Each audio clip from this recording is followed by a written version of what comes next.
Okay, so here's what we have now. All right, so we're going to, I guess, add on to the complexity a little bit. In this case, A is 3, so that means we have a vertical stretch. For graphs that are always going to infinity and negative infinity waves, that's kind of hard to see that vertical stretch, but at least we'll be able to plot the data. And then in this case, B is equal to 4. So our new period, right, will be pi over 4. So we're really condensing things in. So this is impacting y values, and this is impacting x values. So for a tangent graph, we have seen the core data, right, be negative pi over 2 to pi over 2, negative pi over 4, 0, and pi over 4. We're asymptotic here, we're an asymptotic here, negative 1, 0, and 1 respectively, right? So there's your basic core data on a tangent graph. So what we're going to do now is all the y values are going to be multiplied by 3, and all the x values are going to be divided by 4, right? Because we're dividing into the period. Of course, if I divide by 4, that's the same thing as multiplying by 1/4. So my new data is going to be the following. 3 times negative infinity is still negative infinity, so it's still an asymptote, right? This would be negative 3, 0, 3, and this is still an asymptote. Multiplying by 1/4, we get negative pi over 8. We get negative pi over 16. We get 0, pi over 16, and then pi over 8. So if you took the high end and subtracted the bottom end, right, pi over 8 minus a negative pi over 8 is 2 pi over 8, right, which is pi over 4, which matches the new period that we're supposed to be getting. Okay, so with that out of the way, right, what's our graph going to look like? Let me go ahead and keep it in red. So graphing one period of this, okay, we're going from negative pi over 4 to negative pi, 8, 16, positive pi over 16, and positive pi over 8. So at pi over 8 and at negative pi over 8, we have asymptotic behavior.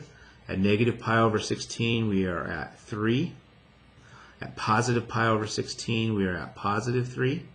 And at 0, we're still 0. So there is this graph, right? And of course, it would just keep repeating that pattern over and over and over again, right, as we just kept going. But there's just one period for the data that we have, and we always have to break things up into pi over 8s and pi over 16s basically to take care of business.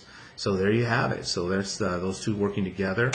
Doing one more, in this case A is equal to 1/4, so we actually have what's called a vertical compression. My B is equal to 1/3, so if we talked about our new period, right, that would be pi over 1/3, which means we're multiplying by reciprocal, so our new period is 3 pi. All right, so we're definitely extending it out. So rather than breaking things up and worrying about it that way, how about we just basically manipulate data? So on a cotangent graph, 0 and pi are where the asymptotic behavior is occurring, and then we broke this down into pi over 2, pi over 4, and 3 pi over 4, right? And this is 1, 0, and negative 1 respectively. So to get the new data, all my y values, right, are going to be multiplied by 1/4, and then all my x values are going to be divided by 1/3, which means we're actually multiplying them all by 3. So getting my new data, right, if we multiply everything by 1/4, we're still an asymptote. We're still an asymptote. 1 times 1/4 is 1/4. That's 0 and negative 1/4 respectively. And then 0 times 3 is 0. There's a 3 pi over 4, a 3 pi over 2, a 9 pi over 4, and then a 3 pi. And I got a little off there, but okay, so there's the data points right there. And you can see again, we've stretched horizontally from 0 to pi to 0 to 3 pi. So we have stretched this out. So running out of room, but let me kind of sneak it in here. So this graph, right? When we go graph this new data, right, we have 0, right, we have 3 pi over 4, we have 3 pi over 2, we have 9 pi over 4, and we've got 3 pi. So asymptotic behavior is happening at 0, asymptotic behavior is happening at 3 pi, right? Let's go ahead and make this 1 and -1 respectively. So we are 0 at 3 pi over 2.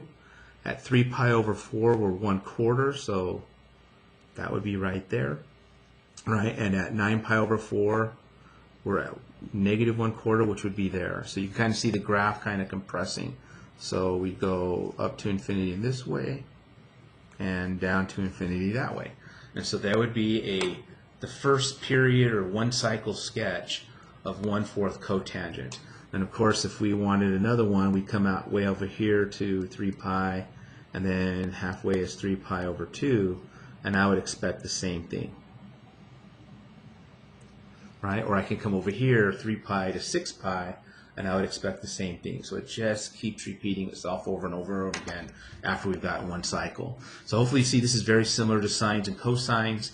Hopefully it is a little labor intensive, but if you can manipulate the data, you can manipulate and get your one cycle, and then if you needed more, you just keep repeating that cycle. So hopefully you guys are sold on that concept. We'll continue to use it as we get a little bit tougher. We'll start adding some D's and some C's in there. But I'll do that in the next video coming soon.